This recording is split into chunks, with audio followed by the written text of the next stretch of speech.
So please welcome our panel tonight.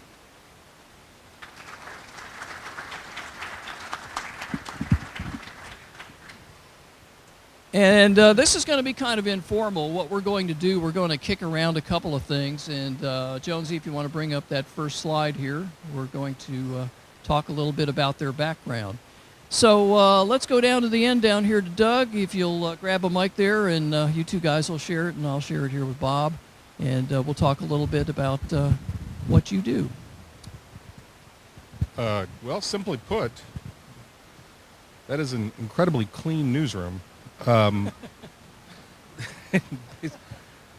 Basically, I cover, the easiest way to say what I do is I cover mobility policy and public decision making at the local, state, federal level, and the frankly the culture of commuting is the other thing. It could be bicycling, it could be walking, it's transit. I cover TxDOT directly, I cover Houston Metro directly, I cover the City Public Works Department,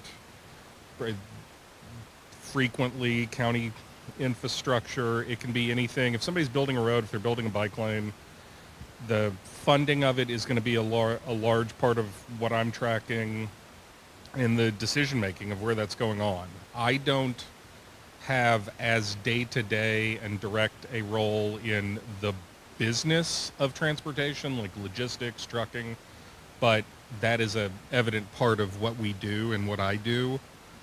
It's just that it gets bifurcated a little bit between us and the business staff. I work technically for the Metro desk. So that is probably the quickest description of my beat. And then that comes with the joy of a email frequently about how I transportate, like we could solve traffic if somebody would buy my invention, is the email I get often. Gordon? I've worked at the Fort Worth Star-Telegram since 1997. Actually started covering transportation in 2002. At the time, we had a transportation writer who did aviation and ground transportation. And after 9/11, he became so overwhelmed with aviation security-related matters that they decided to create a separate beat just for ground transportation. And I've been doing that pretty much ever since, although the last 5 years or so it has not been exclusively. But it is my passion. It's my favorite thing to write about. I do a lot of stories. Doug and I have some overlap, I think. I do a lot of stories about commuting culture, a lot of problem solving, listening to readers about areas that are congested and writing, finding out why and writing stories about it, whether anything's being done. So I do a lot of stories about highways and public transportation. Other traditional, not as much about freight rail as I would like. I think that's an interesting area, and so that's pretty much it. I cover all things mobility, bike trails, whatever needs to be done. Here you are, Bob. I cover for Trains Magazine passenger trains almost exclusively, and that means not transit necessarily, but intercity passenger trains, and every aspect from, in fact, some of the guys in the art department criticize me because I always take pictures of food in the dining cars.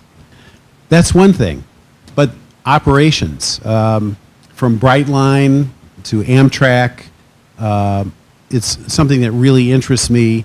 And if it's interesting to other people, I try to keep it as broad as possible. Since Trains is, they have about 95,000 circulation. It's a monthly.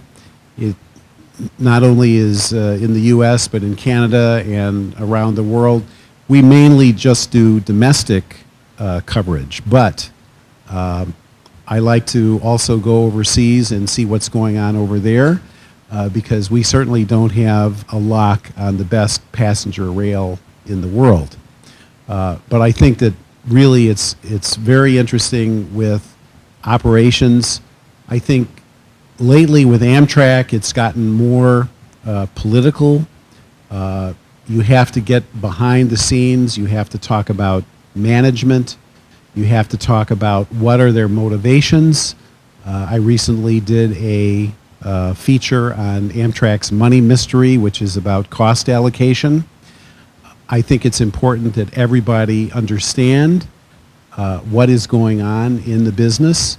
And so, but basically, if it's passenger trains around the country, I try to do it all parts of the country, then that's what I try to cover. All right, Jonesy, let's go to the next slide. All right, congestion. Let's talk a little bit about congestion and what's being done in each of the areas, both here in Texas, North Texas, and also down in Houston, Galveston, South Texas area about congestion. Not only for commuters, but also, moving goods as well.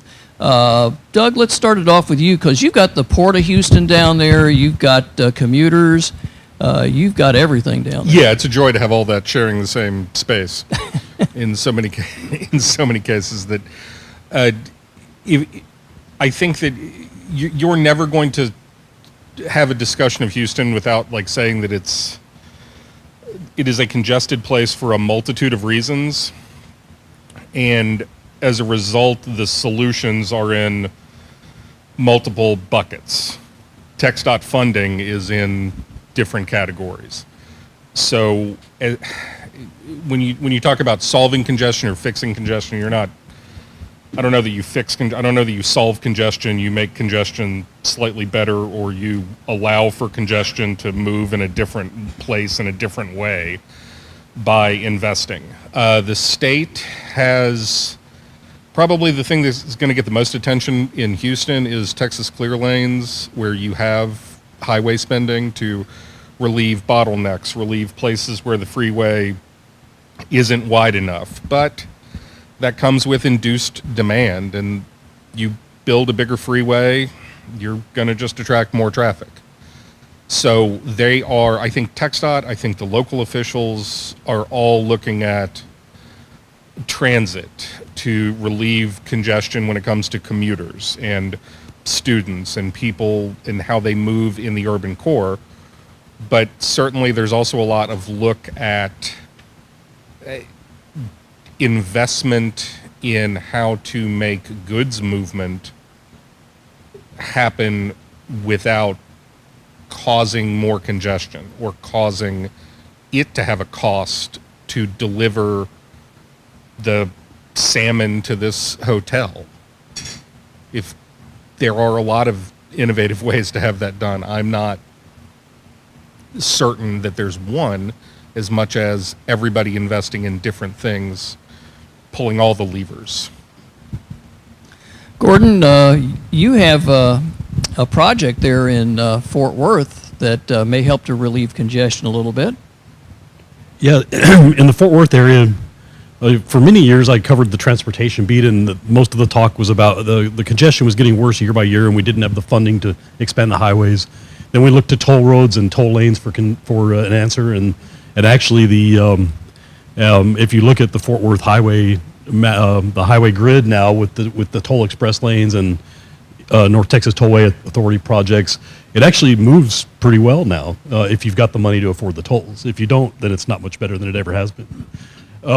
But what's happening now that I think is really interesting, and just in the last 2 weeks, we've opened up the TexRail commuter rail line from downtown Fort Worth to DFW Airport, and it's already very popular. It's free for the first month, so there's a lot of curiosity seekers who are riding it just to get a look at it now, and people just checking it out. But they're getting 4,500, 4,800 a day out there, and the goal by the end of year one is to have 8,000 riders per day. And so it looks like, all their modeling looks to me like it's probably on track to do that. But in addition to just the transit and the commuting benefit, one thing that I think is really interesting, despite the addition of this and all the new highways and the new toll roads, the Fort Worth area and Dallas-Fort Worth continues to grow just day after day. It's every 10 years another 1 million people come. And so putting in a rail line is really just serving a niche and providing relief in a small way. But what's happening in Tarrant County with some of these stations, suburban areas between Fort Worth and DFW Airport are becoming very interested in transit-oriented development. And it's surprising to a lot of people because a lot of these communities are wealthy and conservative, and if you were stereotyping them, you would think they are not in my backyard type communities. But they're embracing North Richland Hills. You'll see on there, you see Iron Horse Station and Smithfield Station. 5 to 10 years from now, those are going to be destination stations. They're going to have single-family, multifamily homes. They're going to have retail.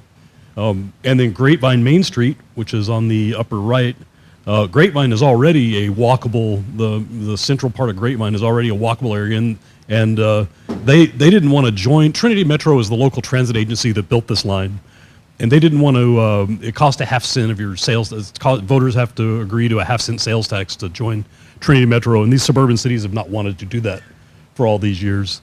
That's one of the reasons why Fort Worth does not have a full comprehensive transit system. But these communities, Grapevine passed a quarter-cent sales tax. 3/8 of a cent goes to Trinity Metro for this rail line. The other quarter cent is going right to their station development. And they've got all these. They've got a boutique hotel they're building right now, a multifamily housing. There's already a ton of retail there. They're putting in more, and you're going to see the same thing in North Richland Hills. And Fort Worth, a colleague of mine who covers City Hall did a story yesterday about how Fort Worth, for its stations, Mercantile and Northside, and the area around the stockyards there, that they're trying to find ways to promote historic development. I mean, transit-oriented development. And so it's for the first time since I've lived here, I'm seeing changing attitudes about how neighborhoods should be structured.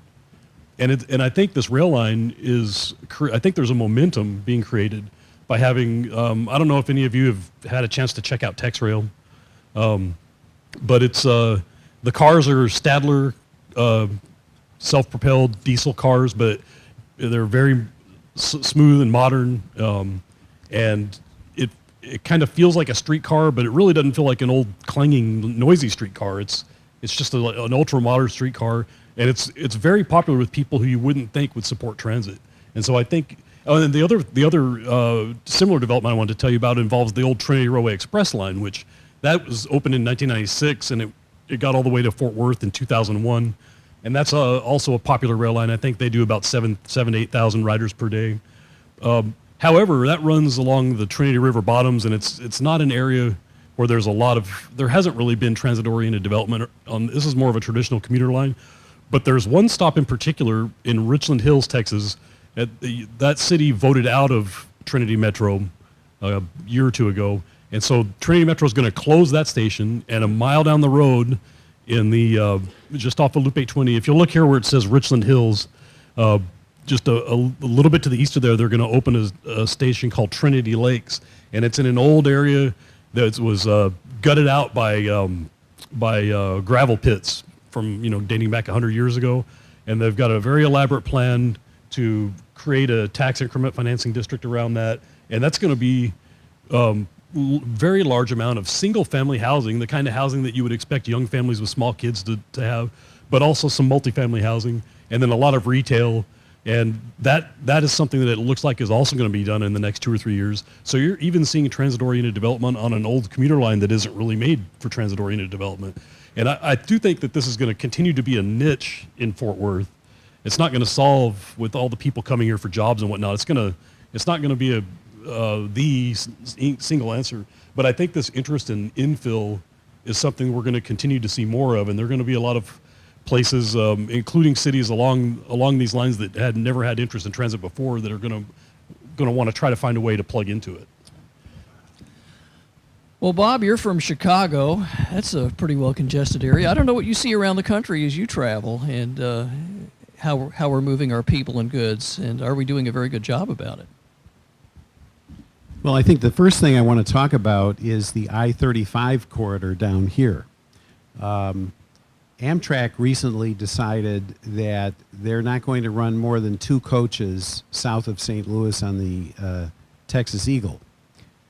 So I've been tracking this, and there is a unserved corridor between Dallas-Fort Worth, Austin, and San Antonio that is only served by the Texas Eagle. Amtrak now is running on the Texas Eagle 1 full Superliner coach and 1 baggage coach. in their infinite wisdom, they have taken off the baggage car, so you can't put bicycles in the baggage compartment on the Superliner coach anymore because it's full of baggage. There have been a couple of instances recently when this train on this very congested corridor, and if anybody has tried to go through Austin in rush hour, it's impossible. It's impossible. The train is sold out. People can't buy a ticket.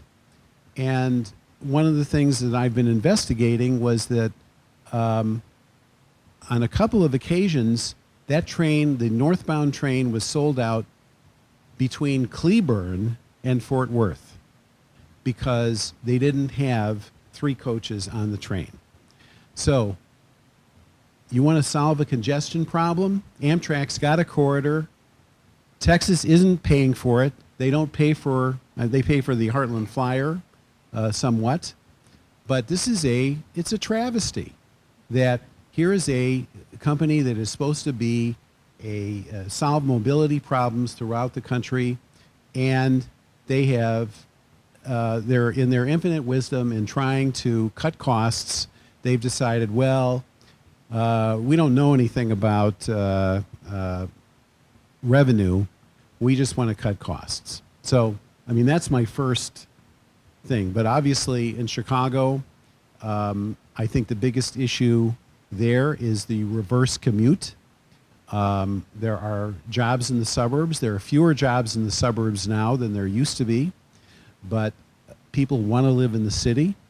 And I think that there the biggest problem is all of the commuter railroads started back in the turn of the 20th century, basically, with robust service. It developed with Metra, which is the big Chicago commuter authority. But solving the last mile problem for the reverse commute, that is still a problem. And it's not the only metropolitan area where it is a problem, but I think that that is one thing that has to be addressed. And they're making strides on it, but the funding for transit systems is just not adequate to fully do that. Thank you. Let's move on to our next slide here, high-speed rail, which I guess there's something going on here in Texas about high-speed rail. Is that right? Let's start with Gordon on that. Gordon, what do you hear? What's the buzz on that?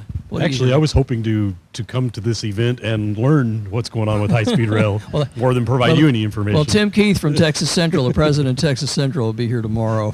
I mean, it's from what I've heard is that a record of decision could be coming as soon as this year that would allow construction to begin on the line.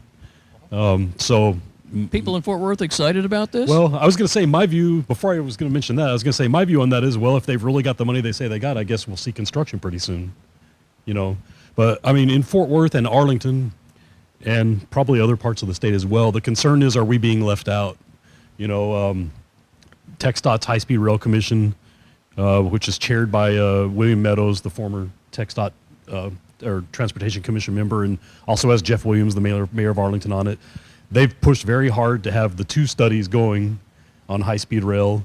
You know, Dallas to Houston is one, and then the I guess the bigger system is the other study, and then there's been the discussion about Hyperloop, and whether Texas Central is willing to extend its line to Arlington and Fort Worth and possibly beyond, and I guess the feeling that Fort Worth and Arlington people who want high-speed rail in that area is that it doesn't look like it's going to be done anytime soon. But I mean, it seems like the population is there to justify it. I mean, having a stop in the Arlington Entertainment District, it'd be possible to go to Jerry World and see it. You could live in Houston and come up here to a game at Jerry World, to a football game. And then downtown Fort Worth would obviously it'd be tremendous benefit to have it to come there and link into all the local transit. But I don't feel a sense of optimism that it's going to happen, that it's going to go west of Dallas anytime soon. Okay. Doug, your mayor down there, Sylvester Turner, is very pro high-speed rail, I understand. And what's the buzz down there about high-speed rail? I mean, I think that among the political interests, along a lot of the different economic development groups, and depending on the neighborhoods that you're talking about, there is a lot of interest in it. I think that people, there is no question, and I can say this as somebody who 2 hours ago was sitting on it, there is no question that I-45 is not the long-term solution if both of these metro areas have 10 million people. I mean, the math on it is both of these areas growing into super metros, they start to congeal together, their economics start to congeal together. You have to be able to move between one place and another. I am not going to go into the history because all of you can tell me the history better of 20 years ago or 30 years ago when these same ideas came up. But that demand is still there, that prediction is still there. And the freeway is not going to accommodate that probably, nor is Southwest Airlines flying from hobby to love to hobby to love to hobby to love, especially in an era where their planes are going to make them more money, to my understanding, if they're flying from love to Puerto Vallarta, love to Puerto Vallarta. So another technology is going to come about, another method of travel, whether that's Gordon and I jumping in some autonomous Chevy and getting here taking a nap, or whether that's hopping a 90-minute train that's Shinkansen or TGV, a CNF, or whomever, is likely. Federal FRA is looking at a proposal. That proposal may have a record of decision very soon. It is it has initial investment, it has agreements to move. So I think there is a sort of long way of saying your answer is they want something, so they're going to support something that they think benefits Houston from a political standpoint. From the standpoint of Dallas and Houston, certainly there is a lot of interest. But where Gordon said that they were afraid of being left out, there are also, let's remember, people in between Houston and Dallas that don't feel like they're left out, they feel like they're run over. And that is a portion of the discussion. Whether they are right or wrong or how the land use policy dictates that, those are still things that are being discussed. Hopefully they have a remedy. Have no idea what that remedy is, but hopefully they do. Well, Bob, you've traveled on high-speed rail pretty much all around the world. So on a scale of 1 to 10, how would you rate high-speed rail here in the U.S.? You mean today? And I would say 0.5, maybe. I think the biggest challenge right now for high-speed rail is the not in my backyard thing, which you touched on. But there was a very important ruling that came out in Florida, which some of you may know about Brightline. It's the Florida East Coast Fortress Industries route between West Palm Beach and Miami, and they hope to build up to Orlando via what they call the Treasure Coast. Well, there was an interesting circuit court ruling because taxpayer money has amounted to, I believe, $8 million that the town or the county of Indian River County has fought Brightline expansion on an existing rail line.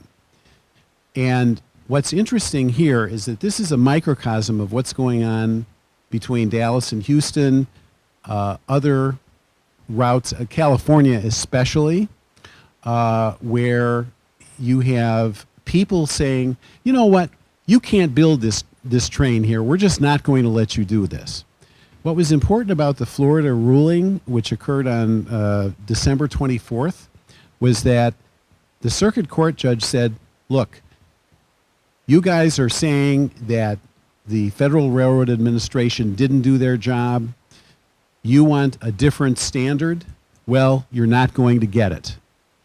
And I think that that was very important and we have a situation in Chicago. We have, they want to increase the frequencies between Chicago and Milwaukee from 7 round trips a day to 10. In order to do this, they need a passing track at a town called Glenview where freight trains can wait. So these people have appealed to their congressmen saying, this is going to reduce our property values. And because the congressmen and congresswomen have decided, well, these people could be financial contributors to my campaign, I have to listen to them. They were successful in delaying the what was a record of decision by the FRA to say, it's okay, this isn't going to make a difference. I think this court ruling should give people pause. I hope it does, because these are parochial interests, and I think that this is a real problem that is really, that's the difference between high-speed rail here and other places. It takes a long time. But hopefully some of these issues are going to be resolved. Okay, Jonesy, let's go to the next one, moving freight. How good of a job are we doing moving goods around our country? Doug, let's start with you down there in Houston. What's the general feeling on that?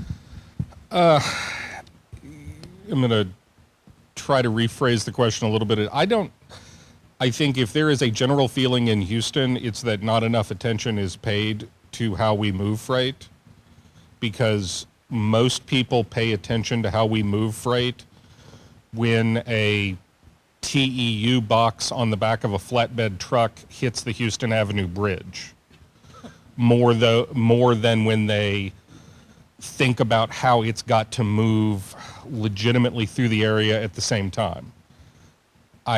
The general driving public and neighborhoods, I think of freight as something that's got to happen, but they don't make the connection that jobs are related to that. They don't make the connection that the region's commerce is required on some of those things until they either know someone that's directly impacted by it, or they themselves are directly impacted by the little things, the ancillary details, the train that goes too slow across the crossing that should have been an overpass 15 years ago type thing. Or the looking out at I-10 and realizing, man, there's a lot of trucks here and I would like to get downtown.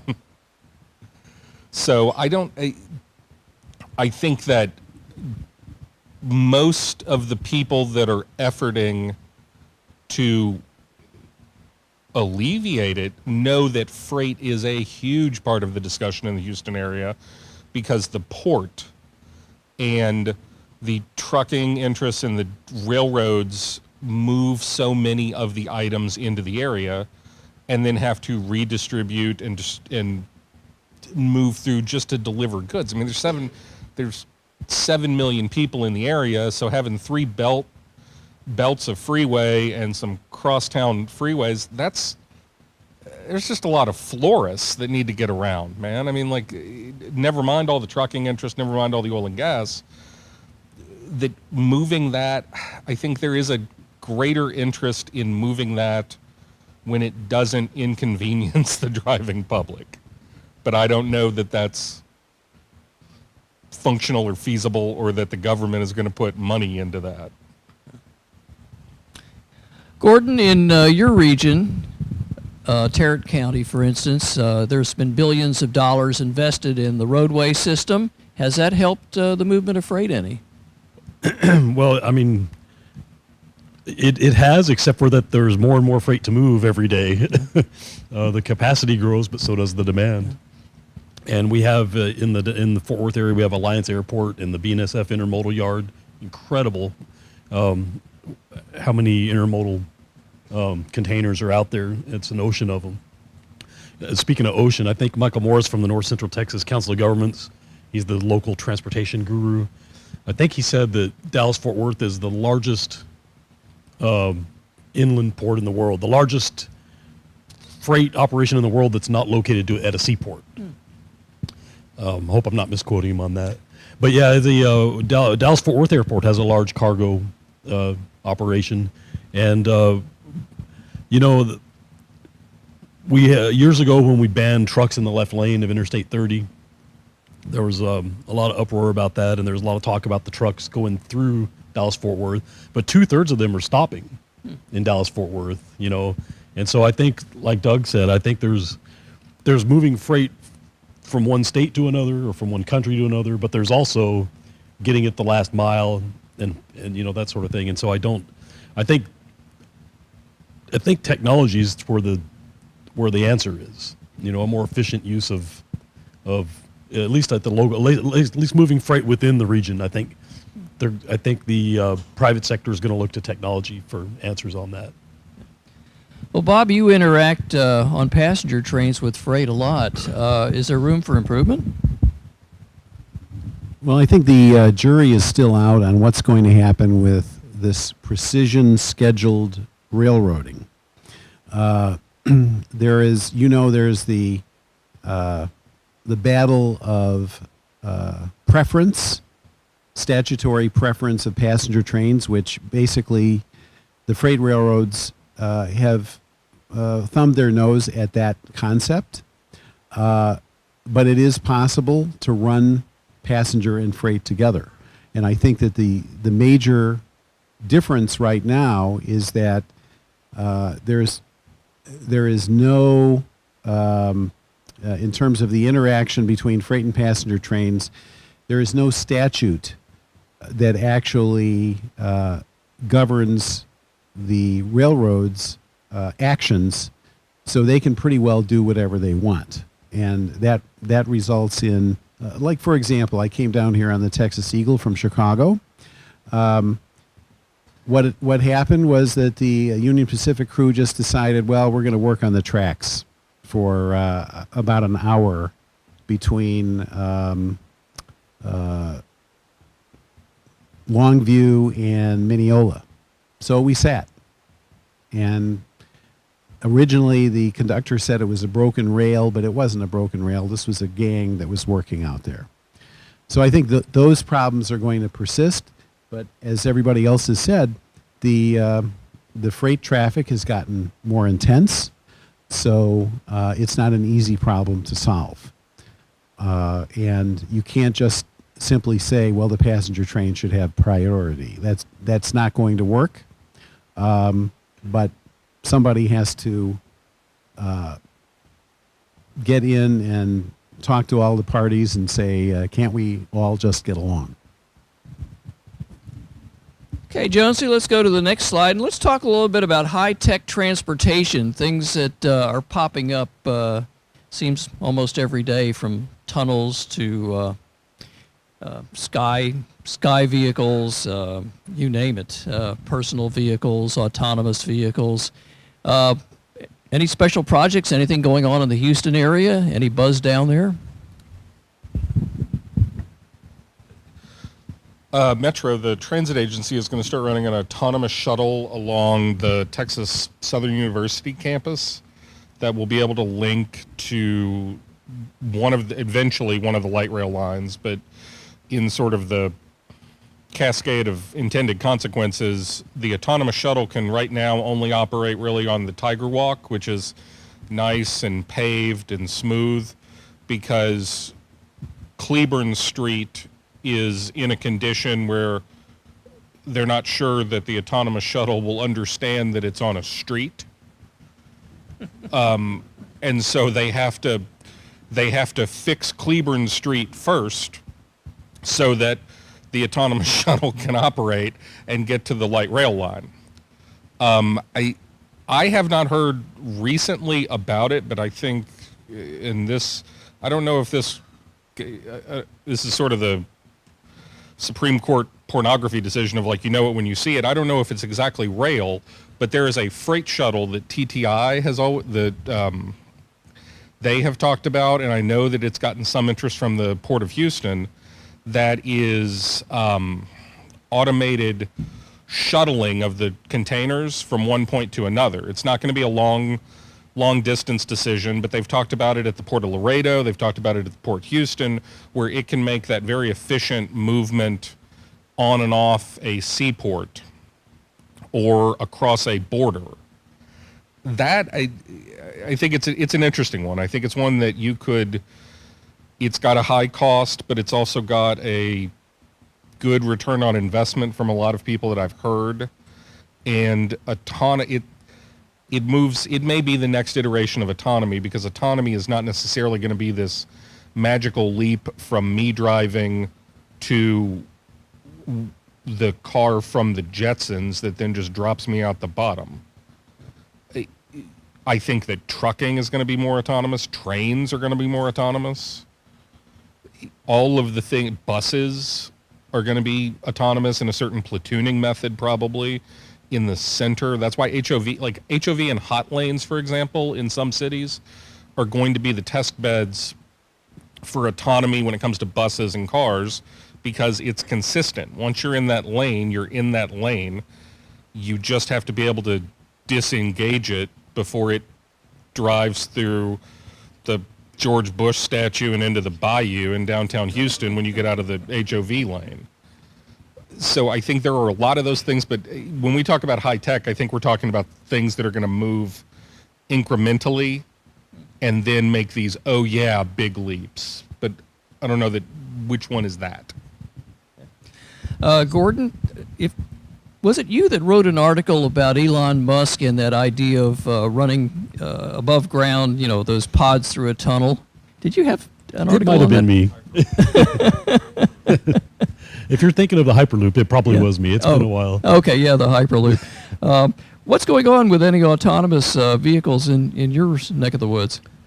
City of Arlington has an unmanned shuttle that I believe Arlington is boasting it's the first of its kind to use city streets. It's very limited. It goes from around the new ballpark that's being built in Arlington. It'll take you to and from some parking lots there, and also the Texas Live entertainment area that's already open, where the new ballpark is going to be. And I haven't tried this yet, but so you can supposedly hail a ride out there with an app, or there's a box out there you can also manually hail. But it's very early. But the mayor there loves to boast about Arlington being on the cutting edge. The other thing that comes to mind is Bell, which used to be Bell Helicopter, has a big presence in Fort Worth, is partnering with Uber, and they're working on Uber air taxis to go from DFW Airport to, I think it's one to Arlington, the other to Frisco, and they claim that they'll have that ready for demonstration within less than 5 years. They said 5 years, but that was a year ago, so I guess 4 years. So I guess we'll see that. I personally look toward the benefit of, I look for more of an incremental change. I mean, right now, if you buy a Toyota SUV with adaptive cruise control, collision avoidance out the front window, and blind spot alerts, and if you set the cruise control for 75 and you're on the highway, you can you're not doing much of the driving already. If you've got both hands on the steering wheel, it's keeping you in your lane. If somebody pulls in front of you, it slows you down to whatever speed is safe, measures the distance. And so to me, the future is in that direction. Gradual, incremental improvements. To me, that seems to make more sense, because I don't think there's political support for making a big jump, and I don't think there will be until it's just right there in front of us. Well, Bob, do you think we'll ever see autonomous trains? Oh yeah, I think so. I mean, I think that it's a fixed guideway. I think that's certainly possible. I mean, the biggest problem with high tech right now is positive train control, which I'm sure we're going to be talking about that. But it's not ready for prime time. Let's face it. It's technology waiting to be perfected, but it's a mandated technology, and I think that that's really it's a problem. There are things that it's very hard to get information that anybody wants to talk about right now. As a reporter, they just don't want to talk about it. There was a situation out in Southern California where one of the new Amtrak Charger locomotives encountered some wheel slip. They have interoperable PTC out there. This is all supposed to be fairly autonomous for everybody. The problem is it knocked the PTC offline, and they had to wait 20 minutes to reset everything. So, is that an improvement? I don't think so. It's not ready yet. All right, Josie, let's go to the next slide here. Transportation and our lawmakers, not only in Austin, but also nationally as well. Are they doing anything to help us with transportation, to make things better for the traveling public and for moving our goods across the country? Anything down in the Houston region that comes to mind from either the local, regional, or state level? Well, I was going to say the federal one's kind of easy. Like, no, they're not currently doing anything. Right. So I was hoping I was going to get that one, and Gordon would have to do the state. Yeah, I mean, there are clearly investments and interest where Houston may be at a crossroads or cross track, pardon the pun, is that you may have different interests at the local level or the city level or the suburban level or the state level for where funding should be allocated, how funding should be allocated, the level of investment for highways versus transit. The Metro is in the middle of a long-range transportation plan. That long-range transportation plan is probably going to lead to them asking for bonding authority. That bonding authority is probably going to be in the neighborhood of $3 billion for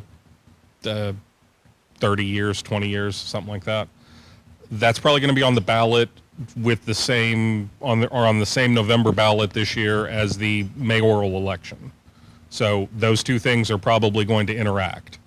At the state level, we just got some of the committee assignments. I don't know that this is, the sense I've gotten from at least talking to people initially is this is not going to be a big year for funding of transportation. They did that with Prop 1 and Prop 7.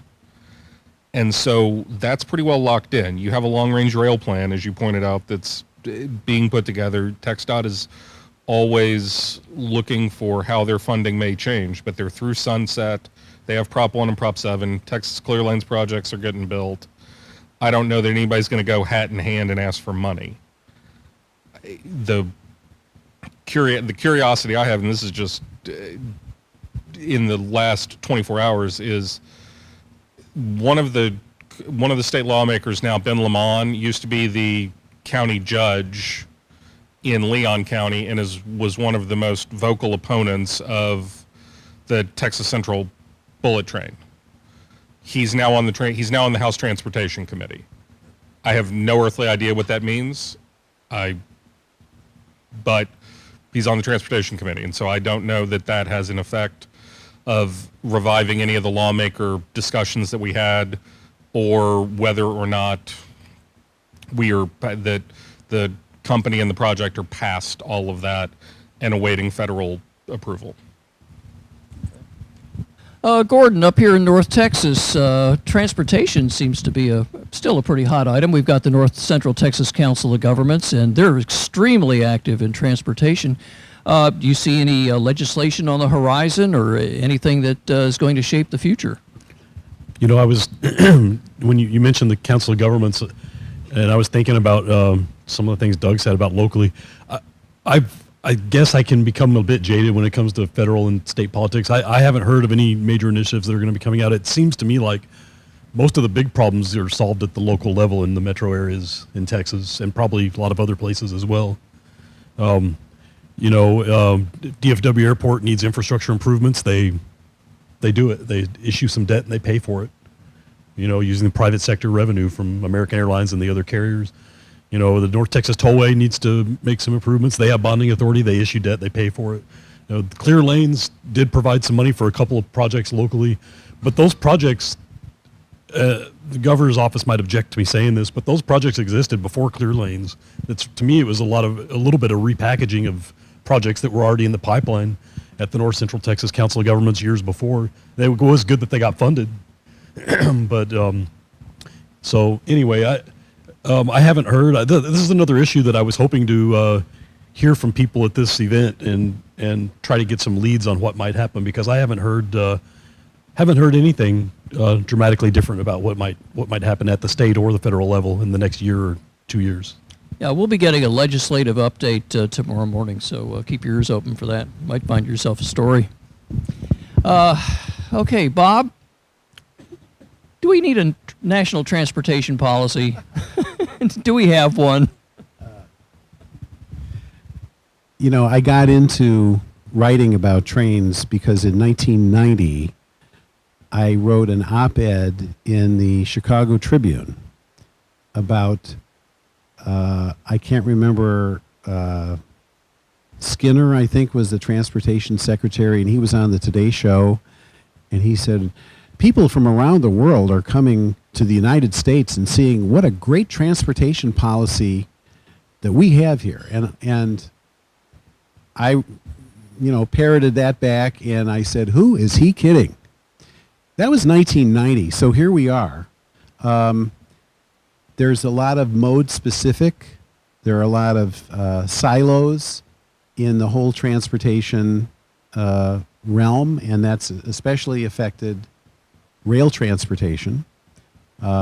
Transit kind of bridged the gap once they got part of the Highway Trust Fund, but intercity rail is still where it is right now. I mean, I think the biggest issue going on right now is governance of Amtrak, where there are serious concerns.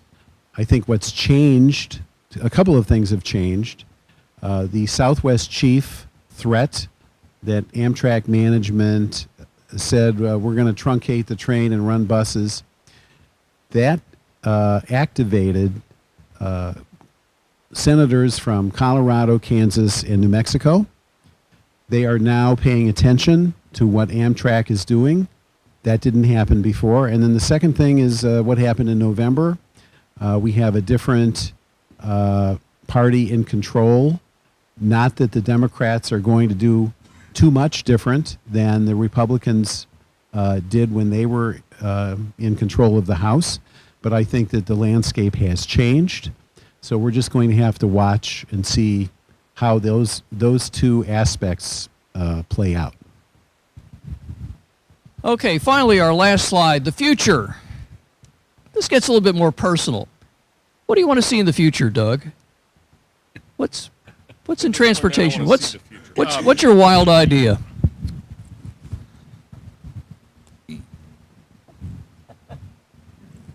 Well, I'm glad you started off with such an easy question.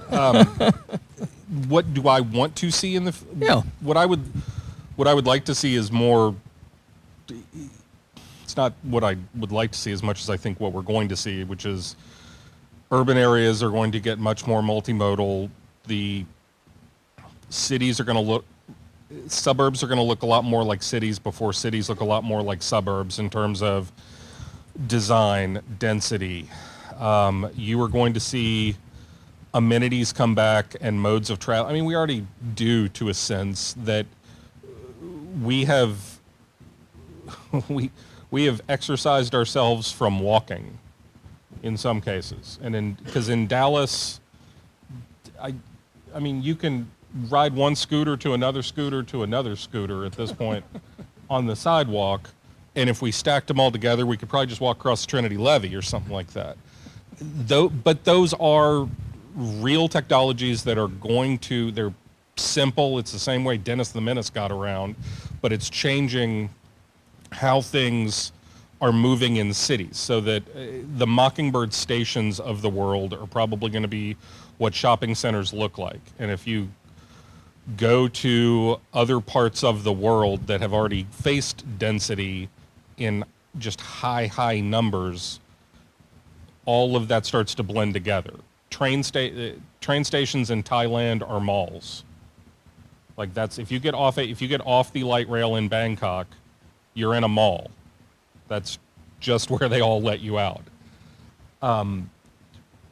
We're not going to get there in my lifetime, but we're going to get to wherever it is that we are, probably with those tools. We're still going to have the automobile.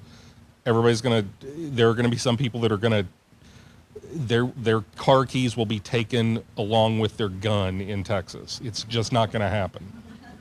But, so we have to have a society that builds for all of that, for bicyclists, for scooters, for walkers, for an aging community that is going to demand autonomous cars on the same roads as the guy that wants to use his 67 Barracuda to go to work every day. So it's going to be a mismatch. Gordon, what do you see in the future? What's it hold? I think people are going to demand a better, more efficient use of the infrastructure we already have. I think a lot is said about the Jetsons flying cars and Bell and Uber working together, but once we have the Internet of Things fully out there and all the cars can talk to each other, all the traffic signals can talk to the cars, I think that there's plenty of room on the ground. I don't think we need to be up in the air. I think there's plenty of room on the ground for all the cars to go at much higher speeds and much more efficiently and much safer than they do now. When I'm driving through my neighborhood, I live in the suburbs of Fort Worth up by Keller. It's not the most culturally interesting area, but it's got good schools. The traffic signals are insane up there. I mean, you'll be at a street where you have 3 lanes in each direction at a 4-way stop, and just a handful of cars, and you wait 2 minutes for your light to turn green. And I know that the technology exists to do better, but Fort Worth doesn't care enough. They're overwhelmed by the growth that they're dealing with day to day. So in that sense, they don't care enough to make it better. That it's not even a stretch to think that you could have intelligent traffic signals that move traffic more smoothly everywhere. And some of the wealthier cities in our area do have that. But that's what I see. Instead of flying cars, I see an amazing grid at the ground level that moves at maximum efficiency, and I could see going at extremely high speeds, even in areas where today we would think that'd be dangerous. But if all the moving vehicles are talking with each other and talking with the infrastructure, I can see that happening. Hopefully in my lifetime, probably not, but hopefully. Some of the advances in the future, and I think it will. I think that there are patterns. Certainly, Texas Central here, Brightline in Florida. I think these companies are introducing transportation that is working around the world, and I think we are playing catch up right now. So we have got to. I think we will be embracing these things as long as there is a way that people feel that they can invest in this rail technology, and I think we'll be doing the catching up, and it's going to be tough to reach the rest of the world. But certainly that would be the goal.